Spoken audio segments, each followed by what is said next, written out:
ya.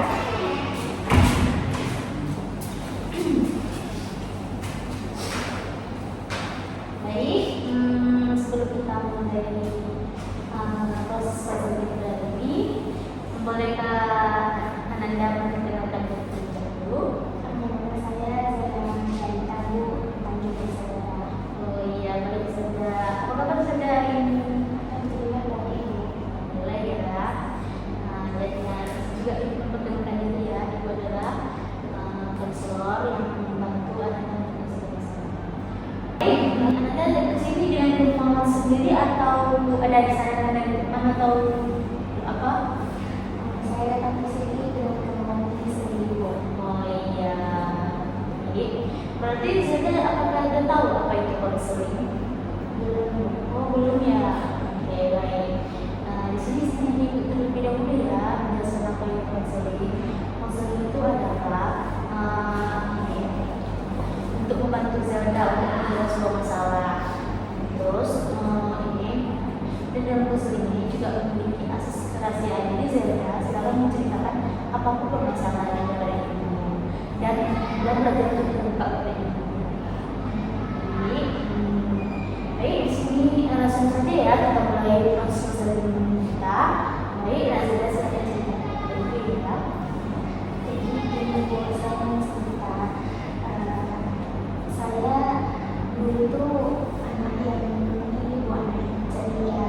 Saya tuh dulu suka bergaul. Saya dulu tuh bukan kayak anak yang takut sama lingkungan yang ramai Bu. Tapi setelah kejadian beberapa tahun yang lalu, di situ kejadiannya waktu ayah saya meninggal Bu, tepatnya pada 6 tahun yang lalu. Setelah ayah saya meninggal itu Bu, saya merasakan kayak perubahan besar di dalam hidup saya dan keluarga saya juga Bu, terutama pada diri saya sendiri. Semenjak ayah saya meninggal, saya merasa kayak ada sesuatu yang hilang dari saya. Terus dari situ saya memiliki trauma besar Bu. Tapi setelah ayah saya meninggal itu, saya merasa trauma. Pertama itu karena saya kehilangan. Terus yang kedua saya merasa kayak ini Bu, takut akan kehilangan orang yang saya sayangi. Terus setelah itu Bu, saya juga merasa kayak mulai kayak takut menjalani hari-hari saya, terutama kayak saya melihat terus Bu, semenjak itu saya kayak ingin bercerita tentang pengalaman saya kehilangan ayah saya tadi ke seseorang yang mungkin yang saya anggap bisa mengenal cerita saya Bu. Tapi seiring berjalannya waktu Bu, di sekolah atau di rumah saya tuh tidak dapat mengeluarkan cerita. Saya tidak bisa mengeluarkan kesah saya tentang kesedihan saya. Saya cuma bisa nangis sendiri, nangis di kamar atau nangis di malam hari Bu. Dari situlah saya mulai kayak masalah apapun yang saya terima atau menimpa saya lebih menyimpannya sendiri Bu, daripada harus menceritakan ke orang lain, karena saya pikir orang tidak akan ada yang bisa menerima cerita saya Bu. Terus dari situ juga saya merasa lebih kayak mengurangi untuk berinteraksi sama orang-orang ramai ya Bu, karena saya sudah mengalami hal yang tadi. Terus saya juga anaknya tuh saya tuh ibu setelah saya merasakan hal-hal yang kayak tadi, saya merasa ada yang berbeda dari saya. Seperti saya takut Bu, kayak berjumpa dengan orang ramai, saya merasa risih. Terus tuh di sekolah juga Bu, sejak kejadian dari ayah saya tadi, saya kayak mengurungkan diri, lebih baik sendiri, lebih baik apa-apa dengan cara sendiri, membayar sendiri. Tapi Bu, di situ nggak tahu kenapa saya merasa diri saya tuh kayak kurang bergaul sama teman-teman yang lain. Saya merasa introvert, saya merasa takut. Mungkin takut yang saya maksud tuh kalau saya lebih terbuka atau lebih masuk ke orang risih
itu salah nilai aja gitu. Nah, saya berubah jalan kayak gini aja gitu. Oh iya, ya gitu ya sebenarnya. Enaknya sebenarnya sikap perubahan kita kita nggak pernah mengenal sendiri. Nah, tapi orang sekitar kita, ya, apalagi yang terdekat kita kayak ini kan, yang bisa awalnya saya terus asik, jadi sudah kayak mengubah diri, itu perjalanan yang masih ibu sudah merasakan hal berbeda sama Zelda. Itu nanti ada suatu hal yang Zelda yang keluar dari Zelda. Itu saya ini karena kenapa saya merasa ini bukan diri saya. Saya merasa kayak berbeda dari yang sebelumnya yang saya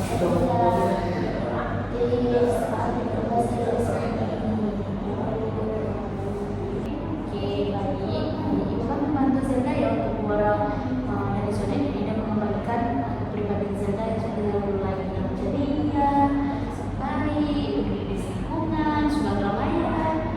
Oke. Jadi ibu ada saya untuk Zelda kan supaya Zelda kembali ke kayak dulu lagi. Contohnya dari hal kecil yang bilang ya, contohnya Zelda bisa berinteraksi dengan teman sekelas kayak contohnya gini, kayak ini kan tugas, halo Sakarina, halo Rina, ini ada tugas ya, di situ ya, walaupun interaksi Zelda sama teman Zelda tadi itu apa di situ kan bisa mulai dekat hubungan lagi kan, itu Zelda, jadi intinya komunikasi, jadi Zelda dengan mudahnya bererat hubungan antara pertemanan lagi. Yang kedua yaitu dengan cara Zelda join di tengah kamu ke ekstra kurikuler supaya Zelda kayak dulu lagi kayak orang kan orang asik seru gitu ya. Nah, Zelda kan dulu suka ini kan ekstra kurikuler apa dulu Zelda suka ya?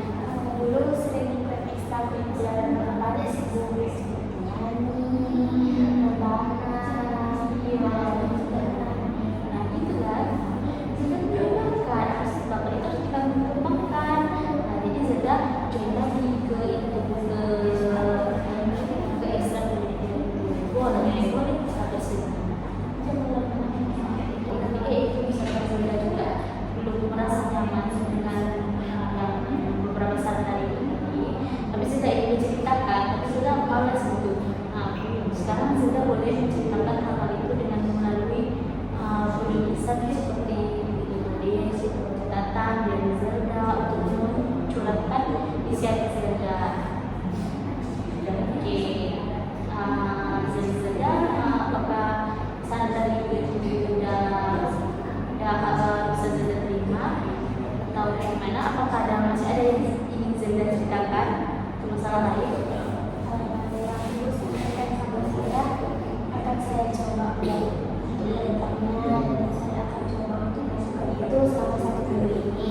Dimana Zelda sekarang kayak hidup lawan cari situasi yang panas kayak ibu misalnya kayak aja itu biar relax.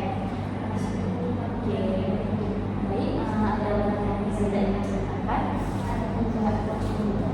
Baik, gimana Cik Zelda hari ini seminggu aja seminggu ke depan ke sini lagi Zelda ceritakan gimana situasi di rumah ya setelah beberapa saran yang dikasih kepada Zelda. Coba ya Zelda. Oke, sesi kita kali ini ya ternyata sebelumnya sama saya memberikan nasihat atau masukan kepada saya. Ibu juga terima kasih Zelda telah mau melakukan sesuatu bersama ibu. Baik, terima kasih Bu.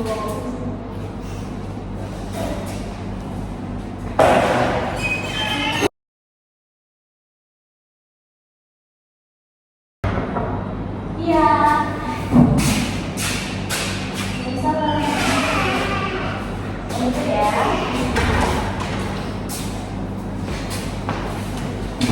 Zelda, sepertinya mukanya ceria ya.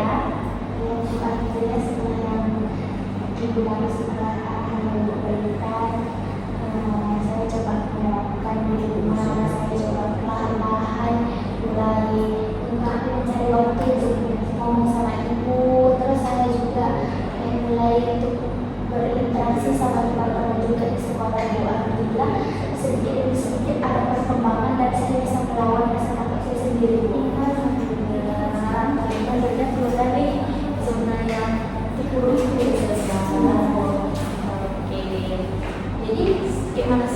pas sebelumnya.